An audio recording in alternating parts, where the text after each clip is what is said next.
Dear students, as we are discussing chapter quadrilaterals from class 9th, here we are going to discuss important example 3, that is you can say difficult for you. In earlier videos we discussed till example 2 and properties of quadrilateral, so you must watch all those videos so that you can understand it properly. So now here in this example it is given that ABC is an isosceles triangle in which AB is equal to AC. तो आपने ABC का isosceles triangle बनाया with AB is equal to AC.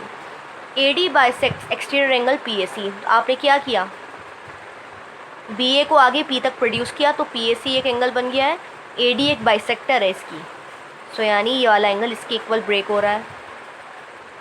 And CD is parallel to AB. CD is parallel to AB means this line is parallel to this line also. Show that DAC means this angle equals to BCA. this angle आपको ये equal लाना है. सो क्या कर सकते हैं, इसको naming दे सकते हैं हम लोग. Call it 1 2 3 4 5. इससे हमारा थोड़ा क्वेश्चन आसान हो जाएगा. तो हम लोग क्या कर सकते हैं अब, that is DAC is equal to BCA आपको लाना है. इसे भी आप नेम दे दीजिए 6. DAC कहाँ है, DAC एंगल 2 को आपको इक्वल लाना है, BCA यानी 3 के इक्वल लाना है. ठीक है, तो चलिए प्रूफ पर आते हैं.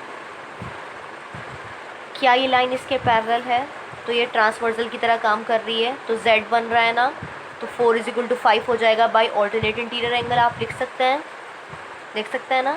तो चलिए हमें मालूम है angle 4 is equal to angle 5 alternate interior angle. अब ये बताइए क्या ये ट्राइंगल ABC में PA प्रोड्यूस हुई है आगे, तो ये पूरा एक्सटीरियर एंगल हो गया है. आप जानते हैं एक्सटीरियर एंगल की वैल्यू होती है sum of opposite interior angle. So angle PAC is equal to angle ABC plus angle ACB. Exterior angle property, PAC है खुद कितना 1 + 2 है, so angle 1 plus angle 2 is equal to ABC कितना है 6 और ACB कितना है 3. अब देखिए AD is the bisector, AD bisector है तो एंगल 1 एंगल 2 के बराबर है, एंगल 1 एंगल 2 बराबर. इसके बाद ये बताइए क्या AB AC के बराबर है, तो अपोजिट एंगल भी बराबर. Angles opposite to equal sides, तो यानी 1 और 2 हमें लाना है 2 और 3 को बराबर. तो 1 को 2 लिख सकते हैं because AD is the bisector. So angle 1 is equal to angle 2, so angle 2 plus angle 2. Angle 6 को मैं एंगल 3 लिख सकती हूँ, angle 3 plus angle 3. Double angle 2 is equal to double angle 3, 2 से 2 cancel. So I got angle 2 is equal to angle 3, यानी angle DAC equal आ गया angle ACB के. ABCD को पैरेललोग्राम शो करना है. आप जानते हैं पैरेललोग्राम कब होता है, अगर अपोजिट साइड्स पैरेलल हो जाए तो पैरेललोग्राम बन जाएगा. ये तो पहली पैरेलल दी हुई है, इन दोनों को और पैरेलल दिखाना है क्योंकि ये दोनों एंगल बराबर हो चुके हैं इन विच आर ऑल्टरनेट एंगल. तो इसका मतलब ये दोनों भी पैरेलल हो गई हैं. विच आर इसी में ऐड कर देते हैं हम लोग line which are alternate interior angle, hence AD is parallel to BC. Also AB parallel CD given, so ABCD is a parallelogram.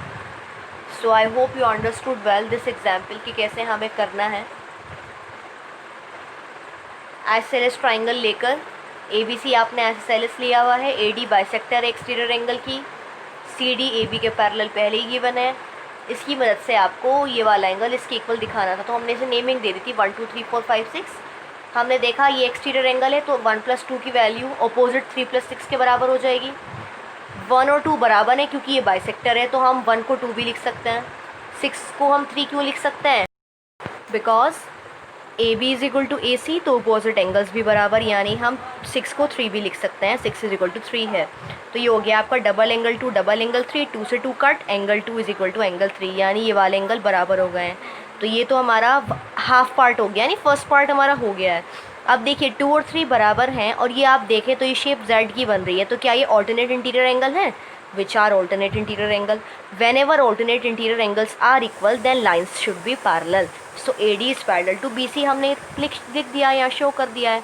AB parallel CD पहले गिवन था, तो अपोजिट पेयर्स गिवन, ये वाला पेयर पहले गिवन था, ये हमने show कर दिया है, तो चारों आपस में पैरेलल हो गए ना opposite pairs. So hence ABCD is a parallelogram. So on the basis of this till example 3 you have to try exercise 8.1 up to question number 8. आपको क्वेश्चन नंबर 8 तक की एक्सरसाइज ट्राई करनी है. In our next session, that is in our next video, I will discuss remaining example and you will try remaining exercise on the basis of them. Thank you, keep studying and take care yourself.